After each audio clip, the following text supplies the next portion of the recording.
నమస్తే అన్న అందరికీ నమస్కారం. ప్రస్తుత కాలంలో మనం చూసుకుంటే ఒక ట్రెండ్ అయితే నడుస్తూ ఉంది. భార్యలు ఎవరైతే ఉన్నారో ప్రియుడితో కలిసి భర్తలను చంపుతూ ఉన్నారో ఈ ట్రెండ్ను పట్టుకొని చాలా మంది దీన్ని అనుసరిస్తూ ఉన్నారు. వాళ్ళకి కఠినమైన శిక్షలు పడేంత వరకు ఈ ట్రెండ్ ఆగేలా లేదని చెప్పి నెటిజన్లు ఆగ్రహం వ్యక్తం చేస్తూ ఉన్నారు. ఒక భార్య ఇటీవల మనం చూసుకుంటే భర్తకు 15 నిద్ర మాత్రలు ఇచ్చినా సరే అతడు చనిపోకపోవడంతో ప్రియుడిని మళ్ళీ వెనక్కి పిలిపించి భర్తను చంపివేయడం జరిగింది. వివరాలేకి వెళితే ఇష్టం లేని పెళ్లిళ్లు, వివాహేతర సంబంధాల వంటి కారణాలతో భర్తలను భార్యలు అడ్డు తొలగించుకుంటూ ఉన్న ఘటనలు ఇటీవల కాలంలో పెరిగిపోతూ ఉన్నాయి. తాజాగా ఢిల్లీలోని ఉత్తమ్ నగర్ లో మరొక సంఘటన బయటపడింది.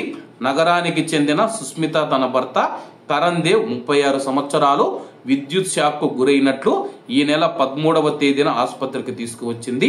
పరిశీలించిన వైద్యులు అప్పటికే అతను మృతి చెందినట్లు తెలిపారు. ఆమె మాట నమ్మి ప్రమాదమే అని భావించిన కరణ్ కుటుంబ సభ్యులు పోస్ట్ మార్టం అవసరం లేదని చెప్పారు.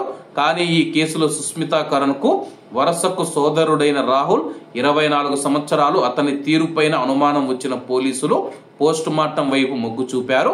దీంతో కరణ్ తమ్ముడు కునాలకు కూడా అనుమానం వచ్చి సుస్మిత ఇన్స్టా చాటింగ్ ను పరిశీలించాడు.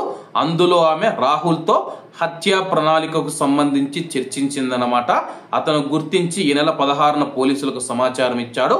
కరణ్ అడ్డును తొలగించుకునేందుకు నిందితులు తొలుత భోజనంలో 15 నిద్ర మాత్రలు కలిపి ఇచ్చారు. అయినా ఊపిరి ఆగకపోవడంతో అతను చనిపోకపోవడంతో కరెంటు షాక్ ఇచ్చి చంపివేయడం జరిగింది. ప్రస్తుతం పోలీసులు కేసు నమోదు చేసుకుని దర్యాప్తు చేస్తూ ఉన్నారు. కాబట్టి అందరూ బాగుండాలి, అందులో మనం ఉండాలి. అందరికీ నమస్తే అన్న, జై హింద్.